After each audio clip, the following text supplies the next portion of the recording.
Hello everyone, this tutorial is about subdivisions and how you could take a low poly model to high poly. So here I have an old project that we did with a lathe. So subdivisions are effectively over here, if you have edit poly at the bottommost layer in your stack, there's going to be a rollout called subdivision surface. And so there's an option here called use NURMS subdivision. That's non-uniform rational mesh smooth. So if I turn this on, you're going to see the model changes. So let's zoom up here to the top and take a look. Right here, from a distance it looks smooth, but as we zoom in we see it is faceted. But when I turn on NURMS, you see that it's smooth. So what it's doing is it's smoothing out between the different points. Right? So in order to avoid kind of the mushiness that happens down here, we need to go into our model and we need to add extra edges. So I'm going to come in here into Polygon. I'm going to look for a tool under Edit called Swift Loop. Oops. So I'm going to come here to Edit. I'm just going to click and drag that out so it's kind of floating. So Swift Loop, right here, it's going to place edges. So if I turn this on, you can see it's going to add the edge. If I click, it adds edges there. And then come down, I can add edges right here. I right click to get out of that. Now when I turn on NURMS, you see how it preserves that shape.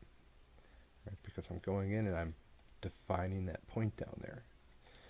So same thing if I come down here to the bottom, it gets really mushy down here. I can turn on my Swift Loop. I can define this bottom edge. I'm going to find the edge right around the corner. There we go.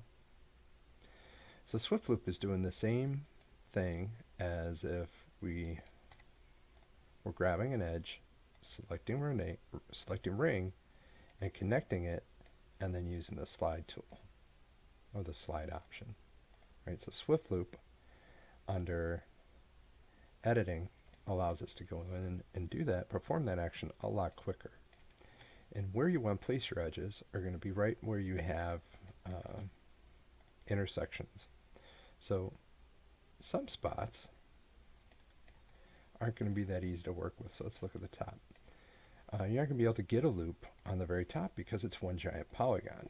Notice I can still work while I am in NURMS mode. So if I wanted to preserve the top of this a little bit, I could take this and just do a slight inset on it. So you can see here's where the points are that it's rounding out from. So if I adjust it a little bit, there you go, you can see where the points are. So in previous tutorials I talked a little bit about optimization, right? And so if you went and optimized the top of this, you wouldn't end up with those weird spikes. So let's take a look.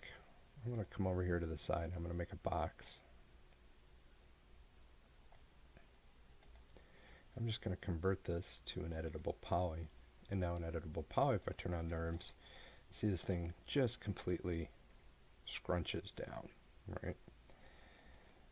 It's the same as if, it's very similar, I should say, if I went in and made a rectangle. And if I put an edit spline on here, go into vertex mode, and convert these into smooth points. You see how it smooths out around them?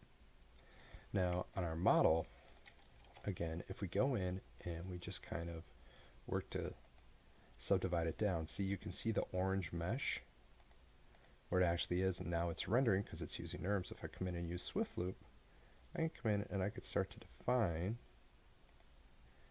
these edges over here to get it to keep its shape. Alright, see how I'm just adding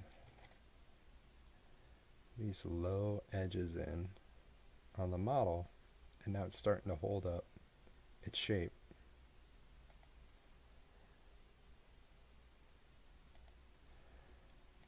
Alright, so I've gone in and I've kind of defined the edges, and so now between these 2 points, the third one gets rounded out. And that's how we start to take our low poly models and turn them into high poly models. So I'm going to make a separate tutorial that shows how to take an asset through this process.